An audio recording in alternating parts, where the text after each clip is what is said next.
High protein soya egg omelette healthy breakfast series episode 3. இது பண்றதுக்கு soya சங்கை 10 நிமிஷம் சுடு தண்ணில ஊற போட்டு நல்லா பிழிஞ்சு எடுத்திருக்கேன். இதுல மஞ்சள் தூள், மிளகாய் தூள், கரம் மசாலா, ஜீரகத்தூள், தேவையான அளவுக்கு உப்பு, 2 டேபிள் ஸ்பூன் போல கர்டு சேர்த்திருக்கேன். அப்புறமா பாதி லெமனை இந்த மாதிரி ஸ்குவீஸ் பண்ணி விட்டுருக்கேன். இதை நல்லா மேரினேட் பண்ணி மசாலா எல்லா இடம் படுற மாதிரி கோட் பண்ணிடலாம். மேரினேட் பண்ணிட்டு ஜஸ்ட் ஒரு 10 நிமிஷம் இருந்தா போதும், ரொம்ப நேரம் வைக்கணும்லாம் அவசியம் இல்ல. புரோட்டீன் பார்த்து சாப்பிடக்கூடியவங்களுக்கு இது ஒரு பெஸ்ட் ரெசிபி. 100 கிராம் சோயா சங்க்ல 52 கிராம் புரோட்டீன் இருக்கு. அது மட்டும் இல்லாம இதுல ஹெல்த் பெனிஃபிட்ஸ் பாத்தீங்கன்னா நிறைய அடங்கி இருக்கு. ஹார்ட் ஹெல்த்துக்கு ரொம்ப நல்லது. LDL கம்மி பண்ணி ரிஸ்கி ஹார்ட் டிஸ்க ரெடியூஸ் பண்ணுது. One of the best cholesterol free ஃபுட்னு சொல்லலாம். விமென்ஸ்க்கு ஹார்மோனல் பேலன்ஸ் ஆகட்டும், டைஜஷனுக்கு ஹெல்ப் பண்றதோட வெயிட் லாஸ்க்கு ஒரு பெஸ்ட் ரெசிபி. ஸோ மேரினேட் பண்ணி வச்சிருந்த சோயாவை ஒரு பேன்ல 1 டேபிள் ஸ்பூன் மட்டும் ஆயில் விட்டு மசாலாவுடைய பச்சை ஸ்மெல் போகிற அளவுக்கு இந்த மாதிரி ஸ்டர் ஃப்ரை பண்ணி எடுத்துக்கலாம். இது நல்லா ஆறுனதுக்கு அப்புறம் ஒரு மிக்சர் ஜார்ல மாத்தி இந்த மாதிரி கொரப்பா அரைச்சு எடுத்துட்டு வந்துடலாம். இப்போ ஒரு மிக்சிங் பவுல்ல 2 முட்டை சேர்த்திருக்கேன்.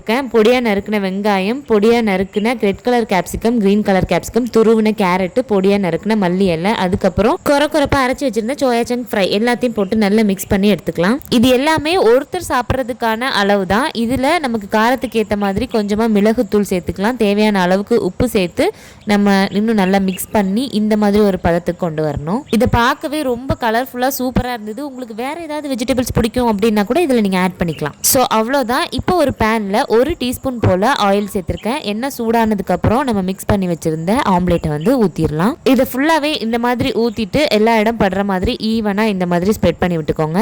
லிட் கவர் பண்ணி லோ ஃப்ளேம்ல ஒரு 5 மினிட்ஸ்க்கு அப்படியே விட்டுருங்க. 5 மினிட்ஸ்க்கு அப்புறம் ஓபன் பண்ணி அதோட எட்ஜஸ் எல்லாம் லைட்டா இந்த மாதிரி இலகி கொடுங்க. அப்புறம் ஒரு 2 மினிட்ஸ்க்கு இந்த மாதிரி லிட் கவர் பண்ணி குக் பண்ணிட்டு ஒரு பிளேட்ல இந்த மாதிரி மூடி வச்சு அப்படியே கமத்தி போடுங்க. ஸோ இந்த ப்ராசஸ் பண்றதுக்கு கொஞ்சம் பயமா தான் தெரியும், ஆனா ஒரு வாட்டி பண்ணி பார்த்தா ஈஸியா இருக்கும்.